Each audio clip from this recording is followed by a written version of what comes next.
Mesdames et messieurs, bonjour. C'est un réel plaisir de vous retrouver sur Tweet TV et en simultané sur Watt FM pour votre émission Le Tribunal de l'actualité. C'est le plus grand rendez-vous de l'information d'ici et d'ailleurs et je suis Serge Kaboré, celui-là même qui préside ce tribunal en ce jour 27 juin 2022 et pour la présente convocation, je suis accompagné par les juges au siège à qui nous disons bonjour. Oui, bonjour Président Kaboré, bonjour Juge Baha, bonjour Juge Ouedraogo, bonjour Madame, Monsieur. Bonjour Juge Baha, bonjour Président, bonjour Juge Kaboré, bonjour auditeurs et téléspectateurs. Bonjour Président, bonjour Juge Baha, Juge Bougman, bonjour à nos téléspectateurs et à nos auditeurs. Pour la première convocation de la semaine, 2 sujets ont été enrôlés. Il s'agit de la crise au sein du Congrès pour la démocratie et le progrès CDP qui a tenu au cours du week-end une rencontre de son bureau exécutif national. En seconde partie d'émission, il sera question de la sortie du commandement des opérations du Théâtre national qui précise désormais les modalités de mise en œuvre des zones d'intérêt militaire à l'Est et au Sahel. Voici planter le décor pour cette émission, mais avant, les avant-propos.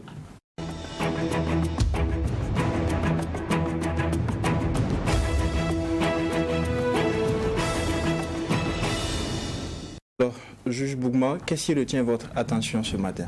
Merci, souhaiter une très bonne semaine aux uns et aux autres. Ouagadougou se réveille sous une pluie, il fait frais, beaucoup de courage à ceux qui commencent la semaine pour le boulot, certaines c'est même leur première fois et tout. Bon, nous sommes un pays sahélien et donc quand il pleut, ça se ressent au niveau de la circulation. On a tellement peur de la pluie que bon voilà quoi, la circulation n'est vraiment pas dense ce matin. Je dis bien on est un pays sahélien, tout. On dirait que quand il commence à goûter, toute la machine s'arrête. Même les automobilistes vont à 100 à l'heure pour pouvoir rentrer à la maison. Bon, vous savez même pas ce qu'ils fuient, quoi. Voilà, bref. Donc, c'est dans cette ambiance qu'on aborde la semaine, avec beaucoup de sérénité et avec beaucoup d'espoir. Mais aussi avec une pensée spéciale et affectueuse pour ces personnes déplacées internes parce que dans certaines localités, pour la première fois, ne pourront pas semer. Il y en a, selon les informations, qui ont rejoint leur localité, donc avec des appréhensions, beaucoup de courage également à ces personnes. Courage aussi à ces personnes qui ont pris leur retraite et qui nous suivent, qui sont aussi reconvertis dans d'autres secteurs d'activité. Donc, j'ai dit bien bonne semaine à tout le monde et surtout excellent lundi. Alors, Juge Baha, qu'est-ce qui retient votre attention? Oui, merci Président. Ce qui a retenu mon attention, c'est l'opération Manamana. On a vu que le Président lui-même est sorti pour, on va dire, être avec les populations, lui-même l'a dit, il est sorti pour voir s'il y avait vraiment un engouement autour de cette initiative patriotique. Je pense qu'il l'a constaté lui-même, puisqu'il a dit qu'il voit qu'il y a une vraie adhésion. Et il y a donc les Burkinabés qui sont appelés à mettre la main à la pâte pour rendre notre cité ou là où ils vivent un peu plus intéressant en termes de confort. Et cela va donc avec des gestes. Mais le tout n'est pas seulement en une journée de venir nettoyer des caniveaux, nettoyer autour de chez soi. Mais je pense aussi qu'il faudrait que le Burkinabé commence à intégrer ce qui se passe dans d'autres capitales, ce qui se passe dans d'autres villes. Vous allez dans certaines villes qui ne sont pas loin, parce qu'on a eu l'impression que quand on dit africain, ça signifie que bon, il y a un laisser-aller. Aller dans certaines capitales, même pas loin de chez nous, vous allez comprendre que ce n'est pas africain la saleté. Je suis désolé. Et puis, on ne demande pas aux gens de se mettre ensemble pour nettoyer. Parce que tous sont responsables. On ne jette pas n'importe quoi, n'importe où. Je pense que ça commence aussi par ça. C'est vrai de se mettre ensemble et puis nettoyer à un moment donné, mais il faudrait qu'en amont, on change nos habitudes. Il faudrait qu'en amont, on change notre façon de voir la vie. Vous finissez de nettoyer dans 2 ou 3 jours, même peut-être le soir. La bonne dame d'à côté vient y déverser ce qu'elle a l'habitude de déverser chaque jour. À quoi ça sert? Donc il faudrait qu'il y ait un changement de mentalité sur ce chapitre-là. C'est une bonne initiative, c'est une initiative que je salue. Maintenant, vous savez, en la matière, souvent, il y a tout le folklore qui habille la chose.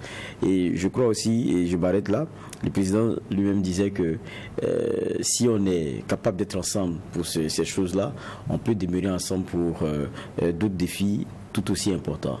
Nettoyons le Burkina des terroristes qui nous fatiguent. Ça aussi, c'est un nettoyage que nous attendons. D'accord. Alors, juge Ouédraogo, vous avez un propos? Merci bien. Moi, je veux m'intéresser à la diplomatie. Après le coup d'État du 24 janvier, les ambassadeurs du Burkina au Canada, aux États-Unis et en France ont été rappelés. Et depuis près de 6 mois, donc, ces postes-là n'ont pas été pourvus. On sait que le Canada est l'un des partenaires économiques les plus importants du Burkina. Et ce n'est pas intéressant que nous n'ayons pas d'ambassadeurs dans ce pays 6 mois après. Les États-Unis, quoi qu'on dise, est la plaque tournante de la diplomatie mondiale. Et notre pays n'a pas d'ambassadeur dans ce pays. Pareil pour la France, qui est quand même un ancien partenaire, quoi qu'on puisse dire.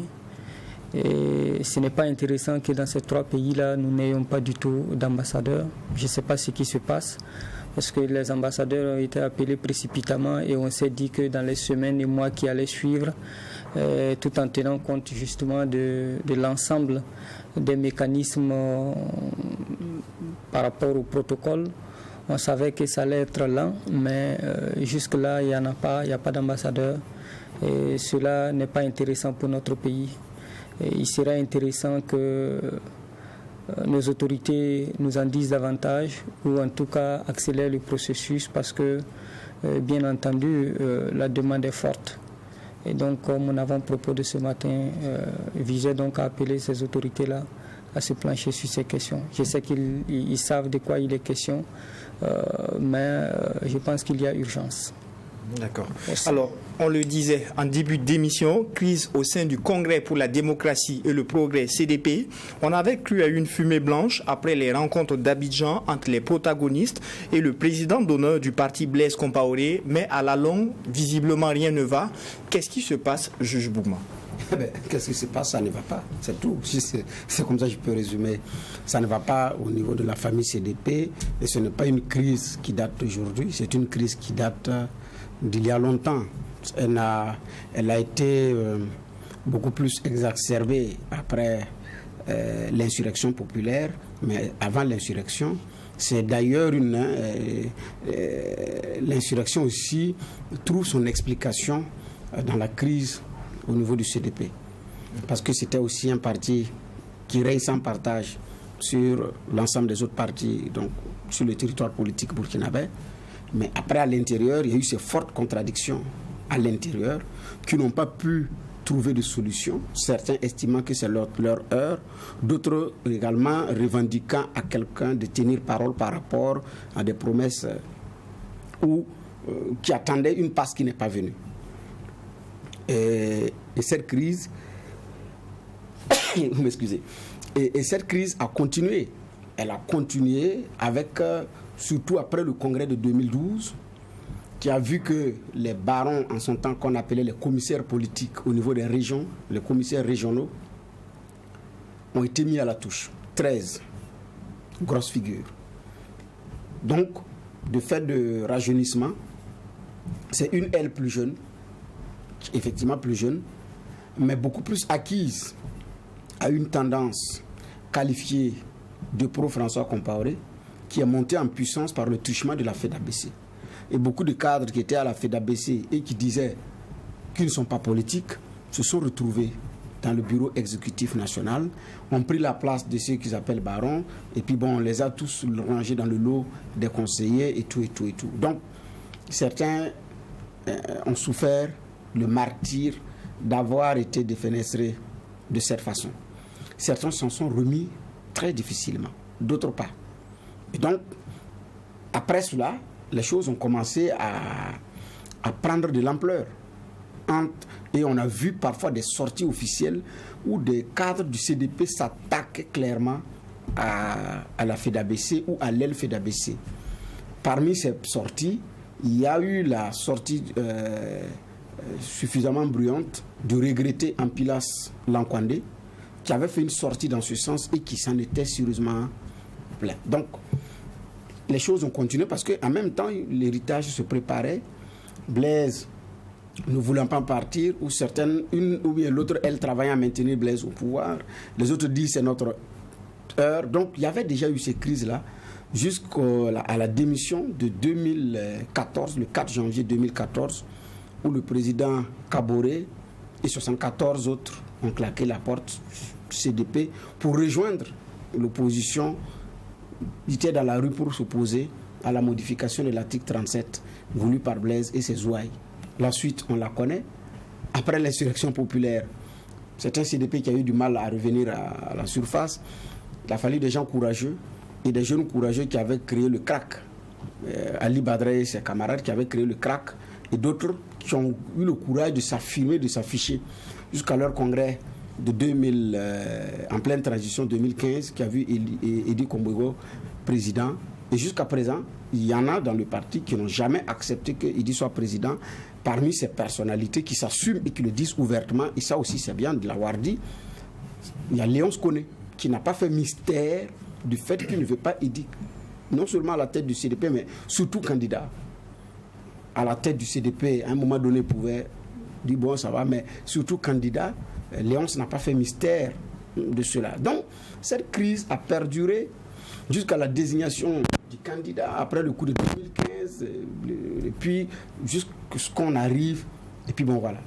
Le congrès est arrivé, Edi Bardini, et pour une fois, un parti politique procède à une élection pour départager les candidats, avec également les misères qu'on connaît. Exclusion, suspension, reconduction, plusieurs visites à Blaise. Parfois, c'est des échanges épistolaires qui se retrouvent sur les réseaux sociaux. C'est des vocaux du président d'honneur qui se retrouvent sur les comment on appelle ça, les réseaux sociaux. Je dis, il y a eu tous ces bruits-là, mais pour dire que la crise, au fur et à mesure que le CDP évolue, cette crise-là prend de l'ampleur, et actuellement, on a deux têtes au niveau du CDP, sans qu'on ne sache qui est réellement le légitime ou le légal parmi les deux présidents au niveau du CDP. C'est aussi une administration qui tarde à trancher, alors que sur sa table, il y a un qui a fini son congrès, qui a déposé.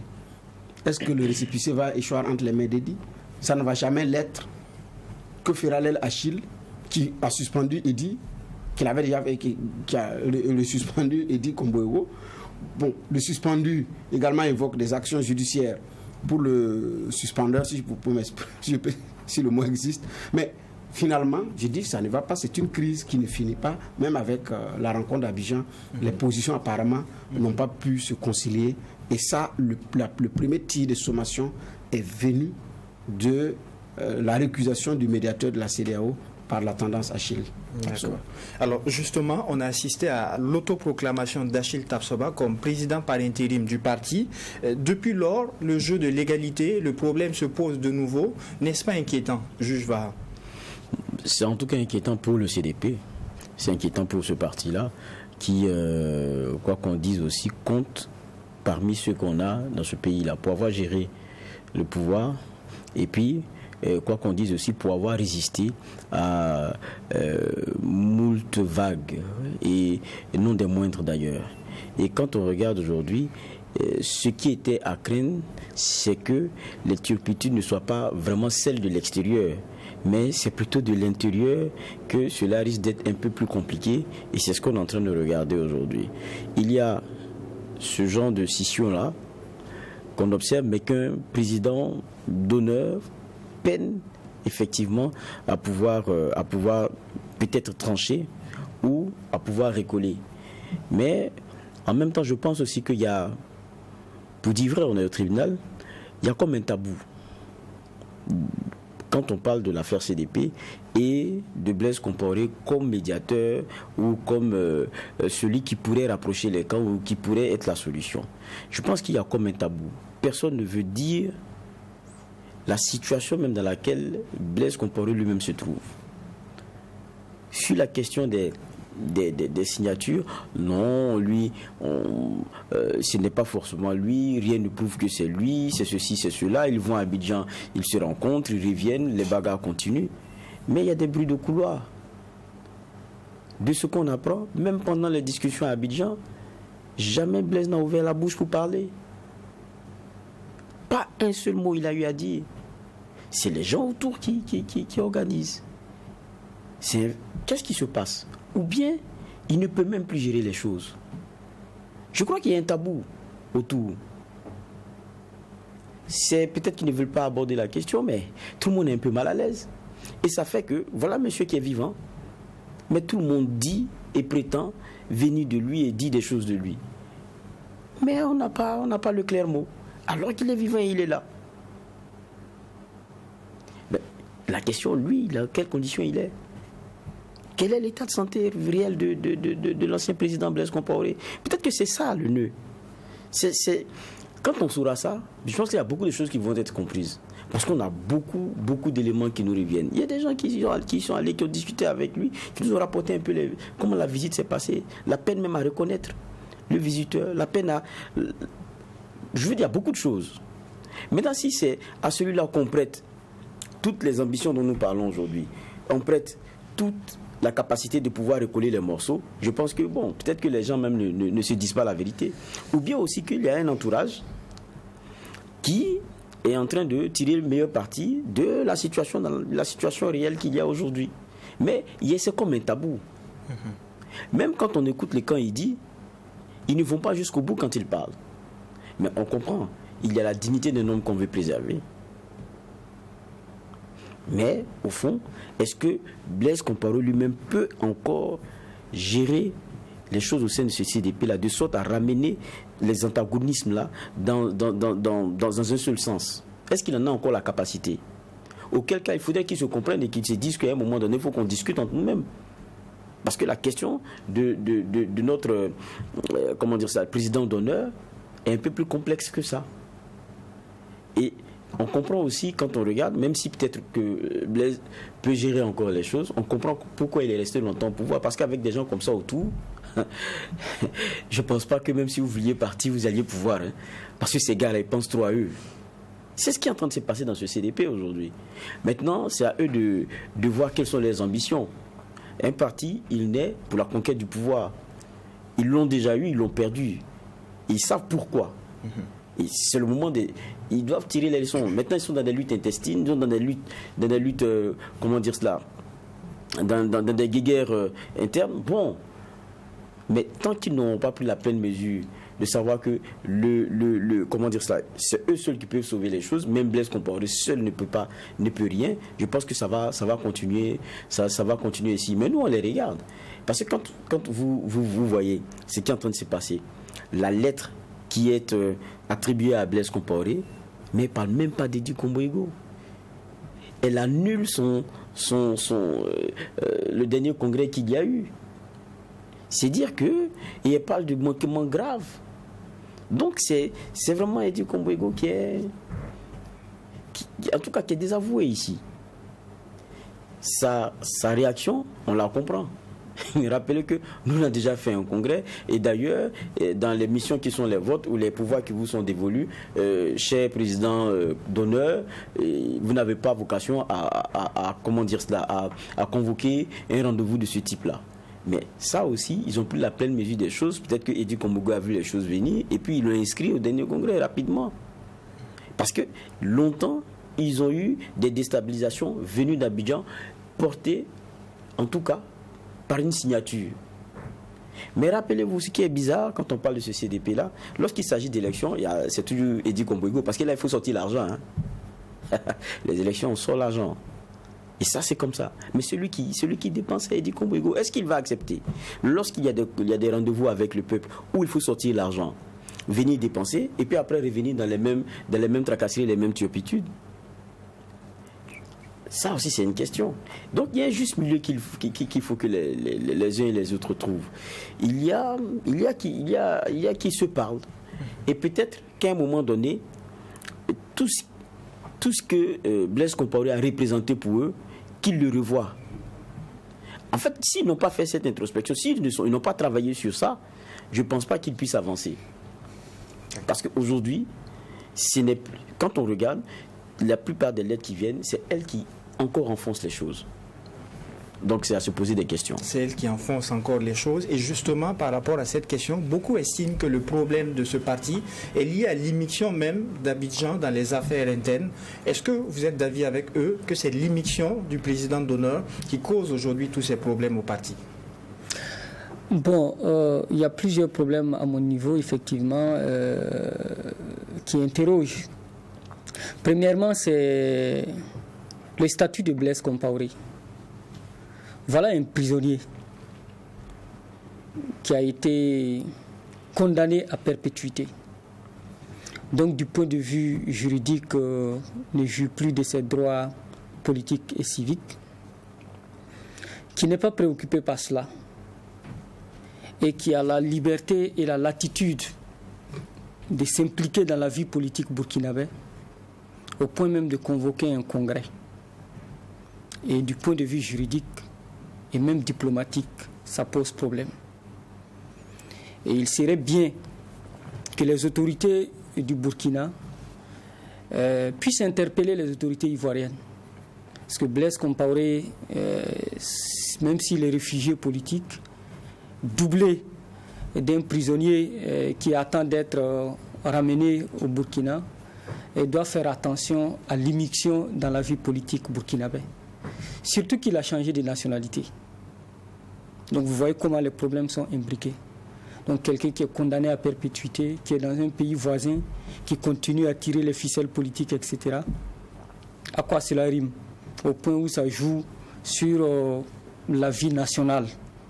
Parce qu'on a vu un CDP qui a récusé justement le médiateur que la CEDEAO a choisi pour le Burkina.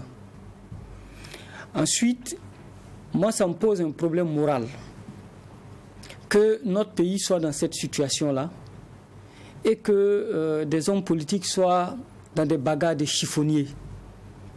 Et surtout que c'est des hommes politiques qui, depuis 7-8 ans, appellent à la réconciliation nationale et à l'urgence véritablement de se réconcilier et qui sont incapables eux-mêmes de se réconcilier, même quand le grand médiateur Blaise Compaoré se penche sur leur dossier.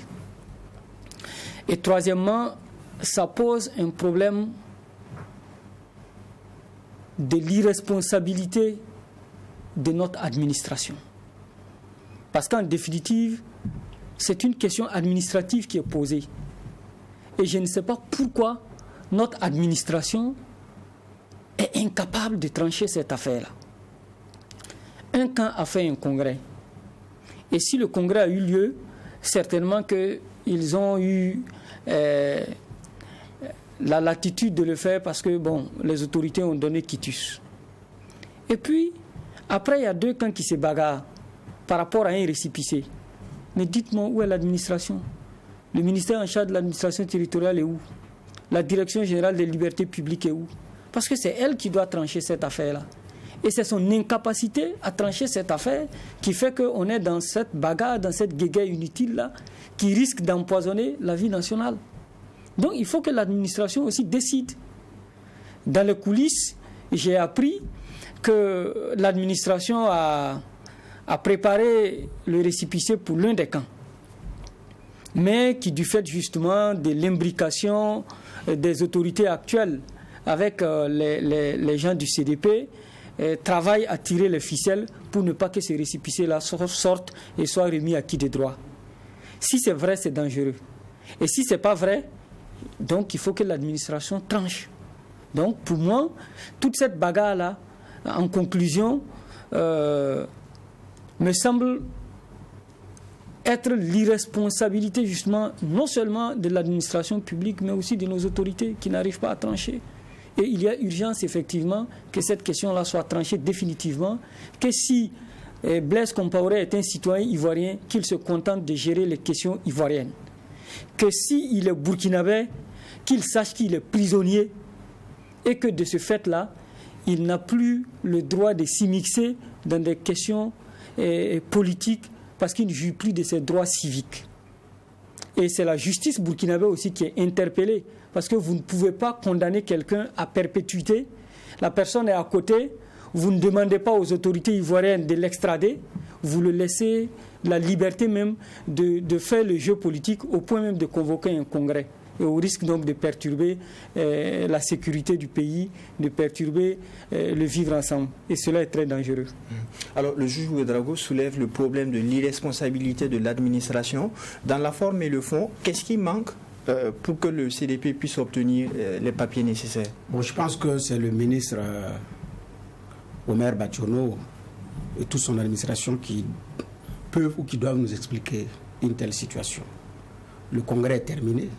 Les actes du congrès qui doivent être concoctés sur le plan administratif pour déposer au ministère ont été déposés parce qu'en la matière, il y a un délai.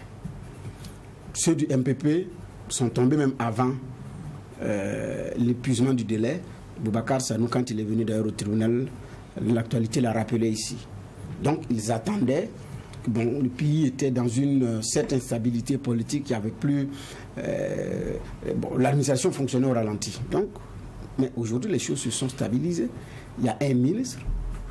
Donc, il y a la DGLPAP, donc la Direction Générale des Libertés Publiques. Elle est là. C'est elle qui s'occupe des questions des récépissés. Donc, la question qu'on se pose, mais qu'est-ce qui se passe? Qu'est-ce qui coince? Parce que quand vous partez pour déposer les actes pour une association quelconque, le parti politique étant également une association, les conditions de dépôt sont connues. Et au dépôt même, quand il y a des irrégularités, l'agent récepteur, là, il vous les matérialise et puis il vous renvoie le dossier. Mais ça, maintenant, si c'est accepté, on vous délivre également un récépissé de dépôt. Et vous l'avez avec vous. Vous dites que ça a été accepté. Le reste maintenant, c'est des traitements. En principe, c'est quand c'est une nouvelle association d'ailleurs, on vous donne le récépissé, puisque c'est votre pièce d'identité. Le reste, c'est des renouvellements en tant que tel. Donc, si vous avez changé de dénomination, l'instance dirigeante a changé, c'est pour actualiser la base des données. Donc, je ne sais pas pourquoi est-ce que ça traîne. Donc tout porte à croire effectivement que, comme l'a dit le juge Ouédraogo, c'est comme s'il y a un camp qui s'oppose, où il y a des manœuvres souterraines pour ne pas donner. Je dis bien, je ne comprends pas.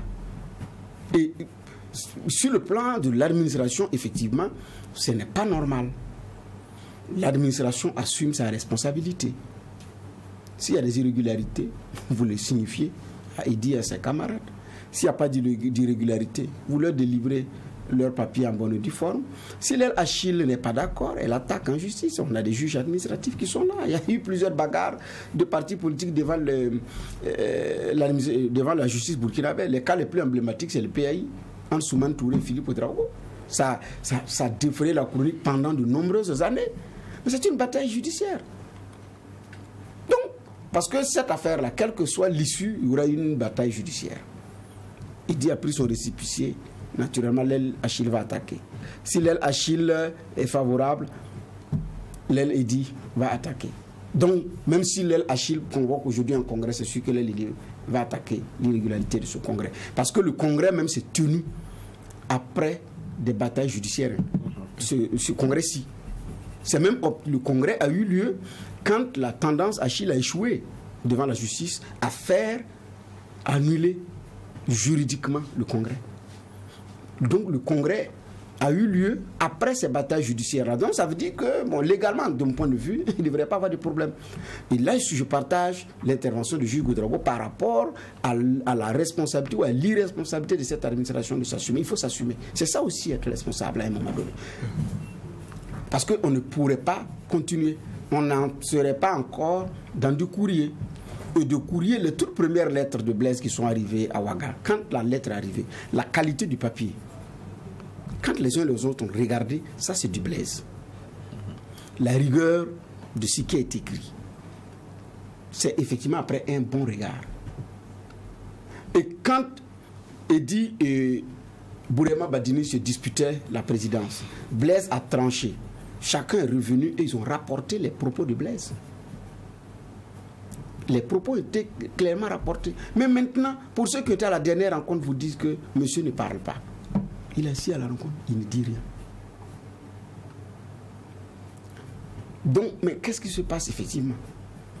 Donc, d'un point de vue, c'est à l'administration de nous expliquer pourquoi nous sommes dans une telle situation. Je dis bien que les batailles judiciaires, ça ne fait que commencer, parce que la tendance, il dit d'ailleurs, affirme aussi qu'elle va attaquer l'aile Achille. Donc, ça, c'est une bataille judiciaire, je dis bien, qui ne fait que véritablement commencer. Mais quand on a une administration, l'administration burkinabé est reconnue pour sa rigueur et sa capacité à se lever au-dessus de la mêlée, même quand ça concerne un parti politique. Je pense qu'on a des cadres très compétents au niveau du ministère de l'administration du territoire, autour du ministre. Et donc, il faut, je dis bien, trancher cette affaire pour qu'on passe à, comme on appelle ça, à autre chose, parce qu'on ne pourra pas... c'est vrai que c'est une crise au CDP, mais ça joue sur comme on appelle ça, le climat sociopolitique. La preuve, quand le médiateur a été récusé, c'est un médiateur de la CEDEAO, mais c'est un parti politique. C'est des représentants des partis politiques. C'est eux qui sont sortis pour dire qu'ils ne veulent pas du médiateur. Les autres ont dit, nous sommes d'accord. Donc il y a eu une influence, ça il ne faut pas qu'on se voile la face. Il y a eu une influence sur le jeu politique, par rapport même aux hommes qui sont désignés actuellement à certaines instances, au niveau des ministères, au niveau des directions générales et au niveau de certains emplois stratégiques.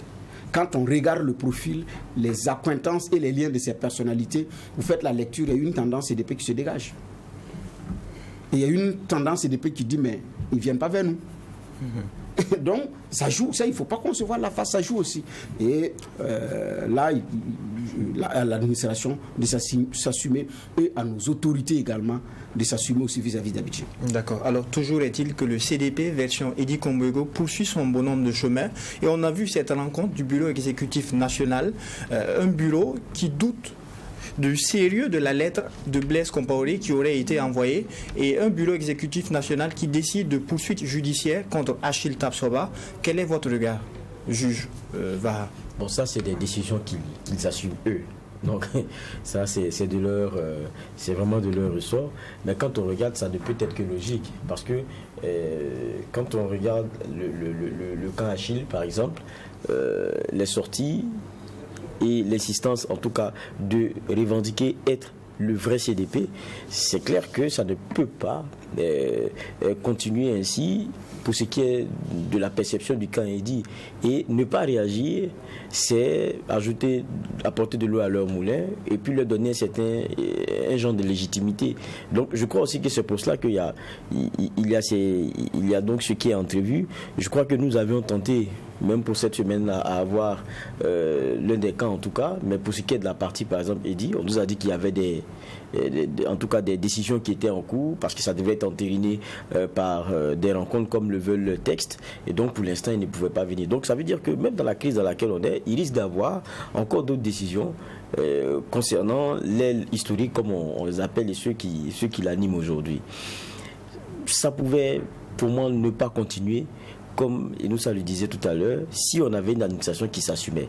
Mais à la vérité, quand on regarde, il y a un CDP qui était à l'aise avec Roch et il y a un autre camp qui est en train d'être à l'aise avec le nouveau régime. C'est tellement criard, c'est tellement gros que ça, là, il n'y a pas fait science pour regarder. Et je crois que c'est ces rapprochements-là qui sont en train de nous mettre dans une situation pareille et qui continuent d'entretenir cela. Parce que certains se disent aujourd'hui ils sont plus forts, donc ils peuvent ceci, ils peuvent cela. À supposer qu'il y ait ce congrès-là qui se tienne. Qu'est-ce qu'on a à la fin? On aura une même justice qui aura permis à un camp de faire un congrès et donc qui aurait respecté ces tests, qui n'a pas eu un récépissé et qui n'a pas eu son... comment dire cela? C'est qui devait venir après et attendu du fait des textes. Et puis un autre, on donne à qui? Et au nom de quoi? Donc on est dans une situation qui n'est pas intéressante et qui devrait être tranchée par notre administration. Mais je crois aussi que c'est les rapprochements et puis les devenus forts du fait de situations qui nous emmènent dans ce dans quoi nous sommes. Mais c'est comme ça. D'accord. Parce que les autres aussi, ils étaient forts. Hein. Ils étaient forts. Alors, le CDP est tout de même une force politique qui pèse dans ce pays. Quelles peuvent être les conséquences sur l'échiquier politique au plan national? Les uns et les autres l'ont dit déjà, ça pourrit le climat climat social. Mais bon, en dehors de ça, je ne vois pas. Sauf que on nous oblige à mener un débat qui, à mon sens, est secondaire et même tertiaire par rapport justement à la situation nationale. Nous sommes préoccupés plutôt par la question sécuritaire. Et le parti de l'EPI et de la DABA doit être préoccupé par les questions d'agriculture en cette saison pluvieuse. Malheureusement, on se retrouve dans cette bagarre de chiffonniers au moment où le pays se cherche. Et ça, c'est déplorable. Ce n'est pas en l'honneur de ces responsables politiques-là. Mais comme je l'avais dit, il appartient à l'administration de s'assumer. En réalité, c'est elle seule qui peut trancher définitivement cette affaire-là et très rapidement afin qu'on passe à autre chose. Mais dans tous les cas, en tout cas, les autorités également sont interpellées sur la nécessité de parler à l'administration. Et la justice aussi a interpellé parce que c'est elle qui avait finalement autorisé Edi Komboego à faire son congrès. Et donc si c'est la justice burkinabé qui l'a autorisé, je ne vois pas pourquoi l'administration traîne les pieds. Et en entendant peut-être que la justice même soit saisie par l'un des camps. Et je pense que dans cette question-là, même notre justice doit s'auto-saisir pour trancher définitivement cette affaire-là qui, quoi qu'on dise, pourrit la situation nationale. D'accord. Alors, nous passons à présent au deuxième sujet enrôlé pour la présente convocation. La mise en œuvre des zones d'intérêt militaire dans les régions de l'Est et du Sahel se précise avec la sortie du commandement des opérations du Théâtre national côté. On annonce un délai de 14 jours pour délocaliser et relocaliser les populations. Quel est votre regard là-dessus, juge Bougman? Bon, c'est dans la suite logique de ce qu'ils avaient annoncé, parce que ça faisait partie des zones d'ombre, des questions que les Burkinabés se posaient sur comment est-ce que ça va se faire, quels vont être les délais qui seront donnés, la durée du déguerpissement, la durée du retour. Et donc, pendant ce travail-là, pendant cette phase-là, comment est-ce que l'opération va se porter? Donc, ça vient compléter, ou bien, en tout cas, éclairer la lanterne des uns et des autres par rapport au mode opératoire lié à cela. Maintenant, le reste, c'est de l'armée. C'est sûr qu'il y aura moins de communication sur certains détails. Parce que l'autre précision qui n'est pas donnée, c'est les populations qui seront déplacées seront à quelle distance de leur localité d'origine. On sait également que c'est la saison pluvieuse. Il y en a qui ont pu semer, d'autres n'ont pas pu semer. Et même dans les localités où il y a des attaques, il y en a qui vont souvent au champ. Donc il y a toutes ces questions naturellement qui sont posées. Mais à la vérité aussi, on a un Burkina qui a besoin de retrouver la paix. Et donc il n'y a pas un sacrifice de trop quand il s'agit d'effectivement stabiliser, de donner de la paix. Donc je pense que le lieutenant-colonel Bamouni et ses hommes sont dans cette logique de pouvoir continuer leur œuvre. Du reste, c'est une proposition qui avait été faite par plusieurs autres personnes qui estiment qu'il faut dégager ces zones-là, et faire ce nettoyage comme ils le disent, et réinstaller les populations. Mais maintenant, à la réinstallation, comment on préserve les acquis? C'est parce que c'est surtout ça l'enjeu. Nous avions vu l'opération Otapouanou qui a engrangé du résultat et des acquis qu'on n'a pas pu préserver. Dofou a été pareil. On n'a pas pu préserver. Et quand il y a eu le retour, la situation s'est davantage d'ailleurs enlisée. Je pense qu'à l'Est, si on avait pu engranger les acquis de l'opération Otapouanou, on n'en serait pas là. Mais on n'a pas pu. Parce qu'après, les populations étaient laissées à elles-mêmes. Les groupes armés terroristes ont eu le temps de se réorganiser et de mieux se réorganiser pour revenir. Conséquence, ces personnes qui ont collaboré avec les éléments de l'opération Otapouanou sont devenues des cibles, sont recherchées. Certaines ont fui les localités pour pouvoir avoir la vie sauve. Donc, il y a ces réalités-là. Maintenant, je dis bien, après leur passage, comment est-ce qu'on engrange les acquis? Est-ce que les populations seront armées pour se sécuriser? Et comment? Et avec quel type d'accompagnement sur le plan militaire? Donc je dis bien, en tout cas c'est un schéma, c'est une proposition, non c'est même plus une proposition, c'est une action qui est envisagée pour pouvoir sécuriser les zones.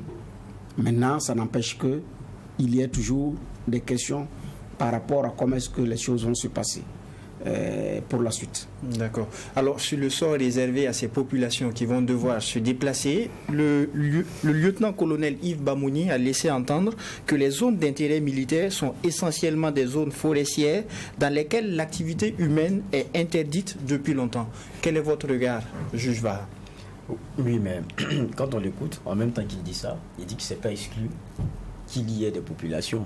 Maintenant, à la vérité, moi ce que je lis entre les lignes, c'est qu'on n'a aucune maîtrise du nombre de personnes qu'on peut y avoir. Parce que moi j'ai bien lu quel a été son discours, il a voulu rassurer pour dire que c'est des zones forestières, donc forcément il n'y a pas tant de population comme nous pensons. Mais, donc, et ça c'était pour expliquer, parce que la question c'était de savoir comment est-ce qu'on s'occupe de la déferlante des populations qui viendront. Il dit, les zones en question ne sont pas des zones normales où il devait avoir plein de monde, donc il ne faudrait pas qu'on pense qu'il y aurait tant de personnes que ça. Mais que si d'aventure il y en aurait, il y aurait des dispositions qui ont déjà été prises pour pouvoir les accueillir. Donc ça veut dire qu'il y en a. Maintenant, ça veut dire aussi qu'on n'a aucune estimation de personnes qu'on pourrait y avoir et de personnes qu'on pourrait accueillir. Ça, c'est aussi... mais ça, c'est la réalité de nos statistiques que nous avons ici.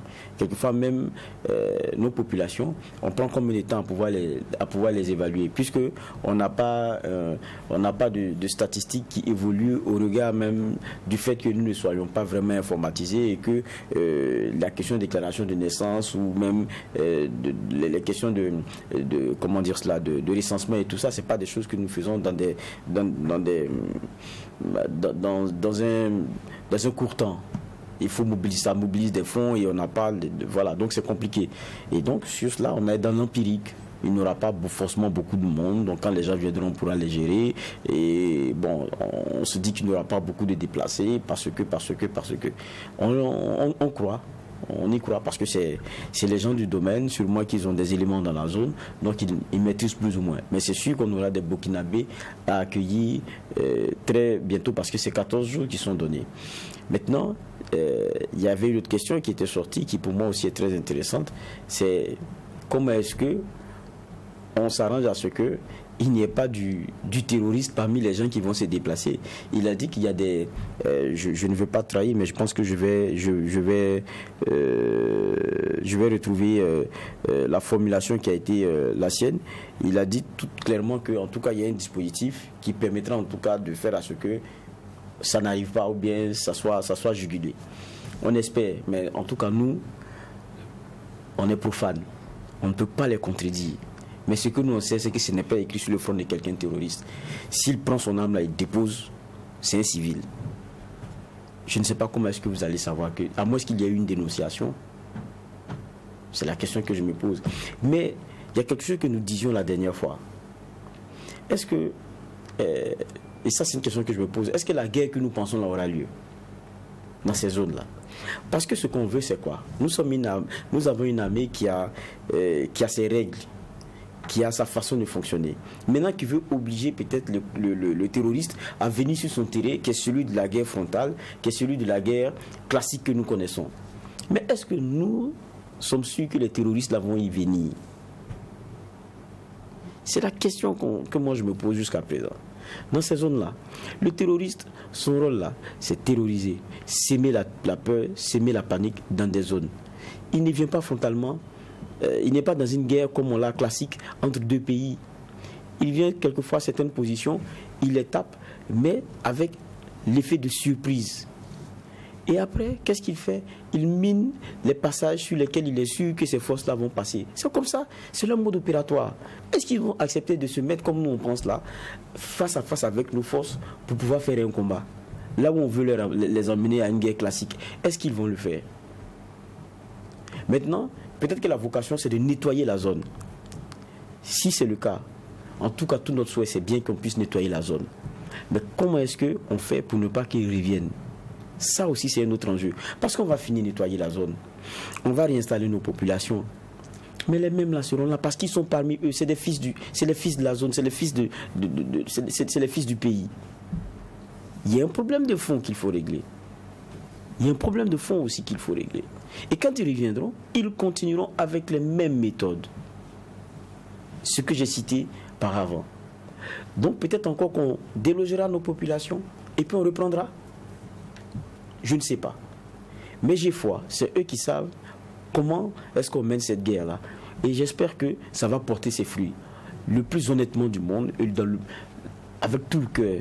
Parce qu'en tant que Burkinabé, c'est ce qu'on souhaite. Le meilleur possible. On espère que cela va marcher. Les gens ont 14 jours pour partir. N'y restez pas. C'est tout ce qu'on peut, on peut lancer comme appel aujourd'hui aux populations qui peuvent encore y être. N'y restez pas. Parce que vous serez confondus aux autres. Et l'appel a été clair. Le président l'a dit depuis avril. Il avait placé 2 types de voies à suivre. Il avait parlé au niveau déconcentré de dialogue qui allait être fait, chapeauté par les autorités locales qu'on a, coutumières et autres. Et il a dit, on va identifier des zones dans lesquelles on va demander aux gens de quitter parce qu'on va faire la guerre. Ceux qui y sont n'ont pas le choix, il faut qu'ils partent. Et on espère que ça va marcher. N'y restez pas. D'accord.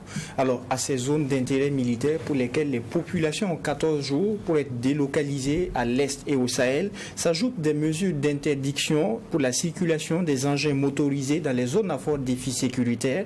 Que pensez-vous de l'efficacité de ces mesures, Juge Ouédraogo? Bon, si on s'en tient à l'expérience que nous avons eue dans le Sahel, on s'interroge parce que ce n'est pas la première fois que ce type de mesure-là a été prise.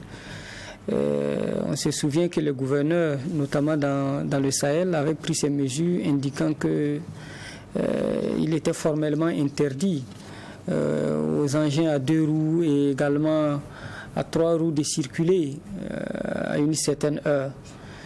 C'est bien que nos autorités militaires nous disent quel est le bilan de ces décisions-là. Est-ce que ça a apporté quelque chose sur le terrain? En tout cas, à la lumière des résultats que nous autres profanes nous observons, il me semble que ça n'a rien produit.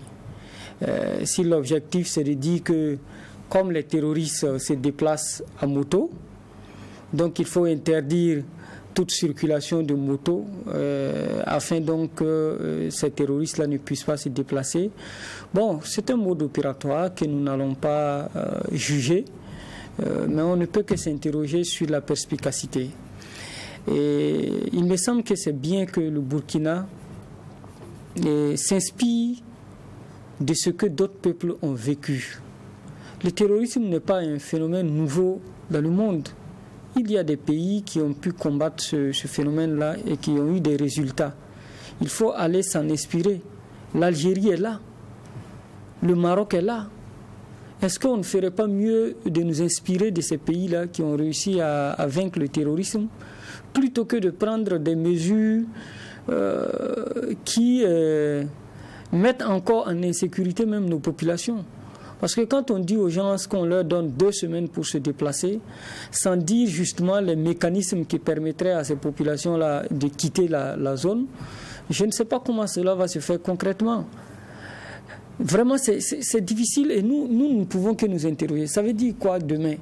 Que si à Waïguia, dans la région du Nord, par exemple, l'insécurité monte à un certain niveau, on va dire aux populations de déguerpir pour qu'on fasse la guerre. Et si entre-temps à Ouagadougou, la guerre, l'insécurité atteint un certain niveau, ce que nous ne souhaitons pas, on va nous dire aussi de déménager. Non, moi je pense que sans remettre en cause les théories militaires sur la question, il serait bien de jouer le jeu véritablement de la transparence avec les populations. Parce que la gouvernance du secteur de la sécurité aussi, c'est ça, c'est la transparence. Et c'est la reddition des comptes. Il faut qu'on nous rende compte, il faut qu'on nous explique les choses. C'est vrai qu'il y a des questions militaires qui n'ont pas besoin d'être débattues dans l'espace public, mais quand on donne 2 semaines comme ça, sans dire exactement aux populations comment cela va se faire, moi je suis persuadé qu'il y a des gens dans certaines localités qui n'ont même pas encore cette information-là, or qui ont 2 semaines pour libérer, mais qui ne savent pas qu'ils ont 2 semaines pour libérer, parce qu'ils ne suivent peut-être pas les médias, ou ils n'ont même pas accès aux médias, etc. Et donc, pour moi, 2 semaines, je ne sais pas comment ils ont jugé, mais ça me paraît très peu. Et il faut aussi qu'on nous dise vraiment comment on va relocaliser ces gens-là, où on va les relocaliser, etc. Parce que tel que c'est fait, bon, ça interroge, ça semble être du cafouillage. Et pourquoi vraiment, c'est juste 2 semaines, alors que comme le juge Vaha l'indique, depuis le mois d'avril, le président l'avait annoncé. Alors, est-ce qu'il y a une approche qui a été faite auprès de ces populations dans ces zones-là pour déjà commencer à les sensibiliser sur la nécessité pour eux de partir? On aurait pu le faire progressivement, même sans crier sur tous les toits. Et enfin, vraiment, je me demande comment ils ont fait. Et comme je l'ai dit, c'est encore des questions de profane. Nous ne sommes pas des spécialistes militaires, nous avons juste besoin de comprendre. Mais c'est écrit sur le front de Kiki, les terroristes, c'est ce que Vaha disait. On dit aux gens de partir, mais même les terroristes vont partir. Parce qu'ils sont partout, ils sont avec nous à Ouaga. Ils sont partout dans nos villes. Donc quand on dit de partir, ça veut dire que l'armée va être dans une sorte de guerre symétrique, veut imposer cela. Or, on sait que les terroristes, nulle part, en tout cas à travers le monde, on a vu ça, où il y a 2 camps qui se dégagent et puis, bon, ils font la guerre comme à l'ancienne, de façon classique. Donc on va demander aux gens de partir, mais on va laisser un espace vide. Pour faire quoi? Pour permettre à qui de s'installer? Et les ressources, les richesses qui sont dans ces zones-là, comment on fait? Est-ce qu'on a la certitude que ça sera sécurisé? Ça, ce sont des questions qu'on se pose. Qui va les exploiter? Les rumeurs courent que Barkhane va s'installer. Est-ce que c'est vrai? Est-ce que nos militaires peuvent nous donner plus d'informations sur ces questions-là? Est-ce qu'ils peuvent nous rassurer? Donc, en fait, le débat tel qu'il est posé ne rassure pas les populations.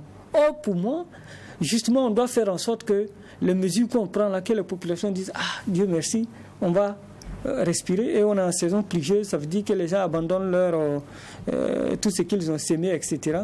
Quel est le mécanisme humanitaire qui accompagne le projet de délocalisation des populations? Si toutes ces questions ne sont pas résolues, j'ai bien peur que ce soit une autre forme de terrorisme qu'on impose à nos populations. D'accord. Alors, le juge Ouédraogo soulève le problème de l'utilité qui sera réservée après le déplacement de ces populations. À cela, on sait qu'il y a des mesures d'interdiction d'engins motorisés qui sont décidées. Quels peuvent être leurs rapports dans la lutte actuelle contre le terrorisme dans les zones à fort défi sécuritaire? Donc, certainement, c'est pour limiter les déplacements, pour limiter les approvisionnements, donc pour mieux contrôler la situation. Ça doit participer aussi de l'assèchement des sources de ravitaillement des groupes armés terroristes. Donc les mesures telles qu'elles sont présentées, c'est bien. Maintenant, c'est l'effet, leur efficience qu'on verra. Est-ce qu'on n'aurait pas pu voir le ravitaillement en carburant, par exemple? Non, il y a plusieurs... Parce qu'il ne faut pas seulement que du carburant pour se déplacer. Il y a l'engin même. Et puis, il y a la logistique. Donc, il se déplace pour se ravitailler. Il ne se déplace pas seulement d'ailleurs pour taper. Il se déplace également pour se ravitailler. Donc, il y a ce ravitaillement-là qui vient. Donc, j'ai dit bien de la logistique, c'est des armes, c'est du carburant, c'est des munitions, c'est de la nourriture. Ça, c'est de l'approvisionnement. Maintenant, se déplacer, aller attaquer, c'est autre chose. Et quand on regarde ce qui se passe ces derniers temps, on sent que c'est des groupes armés terroristes qui sont de plus en plus acculés et qui cherchent sérieusement du ravitaillement. Le détournement du camion de poissons, le détournement des camions citernes et bien d'autres détournements. On sent que c'est de la nourriture qui est recherchée, c'est de l'argent qui est recherché. Donc, ils sont acculés également. Ça, il ne faut pas qu'on se voie la face. Les groupes armés terroristes sont sérieusement acculés. Mais maintenant, je dis bien, c'est l'efficience de ces mesures qu'on attend de voir. Parce qu'il y avait déjà eu une première qui n'avait pas très bien marché. Donc ici, est-ce que ça va marcher? Ça, c'est la grosse interrogation. Et j'insiste également, c'est comment on préserve les acquis après une telle opération. D'accord. Alors, 30 secondes, juge Vaha, la mesure s'applique à 8 régions. Est-ce qu'on a pensé aux répercussions sur les populations? Bon, on y a pensé. Maintenant, on ne peut pas faire d'omelette sans casser les œufs. Un choix, c'est un choix. Et puis, ça, diriger, c'est trancher aussi. Et on attend et on espère que les mesures là vont porter. D'accord. Alors, merci. C'est ici que nous mettons un point final à la première convocation de la semaine. Je rappelle qu'il était question à cette émission de la crise au sein du Congrès pour la démocratie et le progrès CDP. Et en seconde partie d'émission, il a été question de la sortie du commandement des opérations du Théâtre national qui précise désormais les modalités de mise en œuvre des zones d'intérêt militaire à l'Est et au Sahel. Merci aux différents juges pour les angles de regard et d'analyse. Merci également à l'équipe technique, à la télé comme à la radio. Ici, au tribunal de l'actualité, la rigueur d'une justice équitable se déchaîne sur tous les sujets enrôlés. Merci et restez fidèles au programme de True TV et Watt FM.